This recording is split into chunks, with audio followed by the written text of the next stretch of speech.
русском, да? Да. О роли, да, конституционного правосудия и именно становления демократического государства.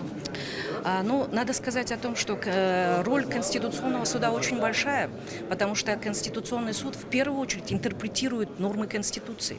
А Конституция, как мы знаем, это основной закон, в котором полностью расписаны основы конституционного строя, основные фундаментальные права и свободы граждан, да, гарантии, которые должны быть предоставлены в отношении, скажем, прав и свобод граждан. Поэтому в этой части роль конституционного правосудия очень большая в том, что какое государство будет выстроено в нашей стране, потому что от самой интерпретации нормы Конституции, потому что нормы Конституции могут быть общими, да, не все могут понимать смысл этих вещей, но Конституционный суд – это именно тот профессиональный орган, который может распаковать эту норму и дать направление законодателю, который должен на основе этой интерпретации принимать правильные законы. А эти правильные законы еще и будут правильно исполняться, то мы быстрее будем идти в сторону правового демократического государства. Пожалуйста, добавьте также о сегодняшнем мероприятии.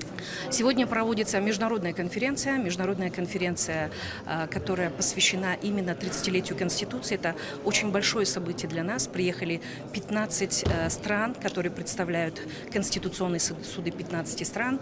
И мы очень надеемся, что мы можем сегодня, ну, можно сказать, такой небольшой отчет, да, что мы сделали за 30 лет, каким образом мы продвигаемся в сторону правового демократического государства. И, конечно же, услышать интересные мнения, опыт других государств, как они преодолевали некоторые кризисы, которые были в их странах. Сейчас, секунду.